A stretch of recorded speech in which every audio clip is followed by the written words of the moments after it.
This is number 7 in the disappointment series, and it's called The Big Fail. John 18 is the story of Peter that we're familiar with when he denies knowing Jesus. And we've often read this story through the eyes of Jesus and how he must have felt hurt when Peter denied him, even though he knew his Lord. But what about the disappointment Peter must have felt in himself for the big fail of being faithful to the one that he had chosen, the one that had chosen him to follow? So let's look at the story again. Peter was an impulsive guy. He had just drawn his sword in haste, and Jesus had scolded him. He had also declared his love for Jesus and let him know that Jesus let him know that he would soon deny Jesus before the rooster crowed. So we all know that Peter was passionate for Christ. However, maybe he wasn't rooted. Or what happened that he denied the Lord 3 times? And how must he have felt when he did? Oh my goodness, the disappointment he must have carried with him for failing the one who was giving his life for Peter. I'm guessing we've all been disappointed in ourselves in many areas, but especially in our lack of faith in the middle of God's goodness. That seems to be the area where most of us fail miserably. But in this story, Peter isn't failing because of mistrusting God's goodness. He's suffering a big fail because of fear, so it seems.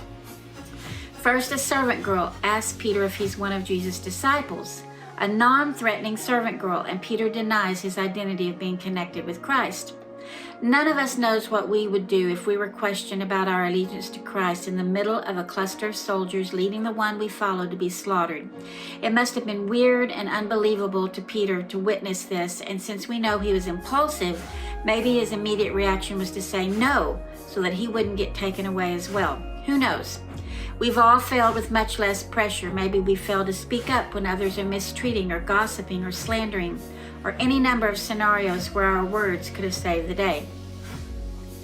Next, Peter was warming himself by the fire when the officials saw Jesus get mocked and Peter saw Jesus get slapped. He witnessed Jesus' boldness to speak of who he was. And then one of the guys asked Peter if he had been with Christ, and Peter answered no again, a second time. And then one guy said he even saw Peter in the garden with Christ, but Peter denied it, and then the rooster crowed. So how soon do you think Peter's heart sank into disappointment of how he had failed miserably as a friend to Jesus? He didn't stand up for him, he didn't count him worthy to be associated with, and he had caved under pressure. The worst kind of disappointment is when we're disappointed in ourselves and our lack of whatever we think we need. Smarts, willpower, being a good parent, any number of lacks. We experience personal disappointment often as a child when we try out for a team and we're not picked to be on it. Or we study hard only to fail a test or not make the grade we expected. The teen years provide us with ample time for disappointment when we can't seem to find a date, or we fall behind in our academics, or we're disappointed in the way we look. All of that is carried with us as we marry and then have kids, and we find ourselves disappointed when we yell at our kids, treat our spouses with disrespect, fail our friends, and any number of reasons. Disappointment in a big fail in our own ability to stand and be counted, be noticed, and make a difference and succeed hurts deeply. Jesus knew Peter would fail. Thank goodness Jesus had such a close connection to the Father that enabled him to continue the course to the cross. But this personal failure of Peter was going to serve him well later, for impulsive behavior doesn't make for a good follower of Christ. Neither does some of the characteristics we bring with us when we follow Christ. But Jesus knows this. He knows our weaknesses, that they will be revealed so that he can then be our strength. Being disappointed in our big fails in life can cause us to react one of 2 ways. We can live a life slumped over, slouchy kind of life where all we see is doom and gloom and we don't like ourselves. Or we can listen to the rooster crow and remember that Jesus knew and knows us. He knows our inability to follow even him without flubbing it up sometimes, and he knows we're disappointed in ourselves when we don't measure up spiritually. Maybe we thought God would give us prosperity and we became envious of others and lost sight of provision. Any number of life's circumstances cause us to fail and trip, knowing that we disappoint God, and then we can barely stand in the disappointment we feel for failing in such a big way.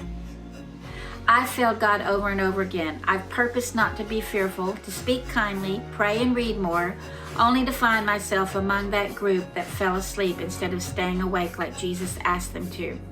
And I felt horrible, feeling all kinds of disappointment in trying and failing again, more than 3 times like Peter. This study's not about disappointment once in a time, but it's about living in disappointment and not staying there and growing up as a bitter adult.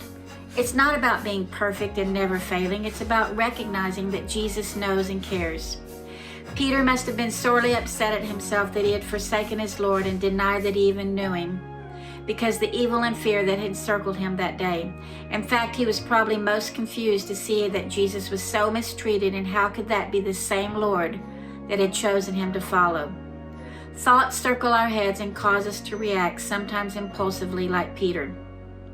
Are you disappointed in yourself? Don't be. He's not disappointed in you. He's always seeking to restore us and take us under his wings and carry us, even when we can't stand under the weight of failing again.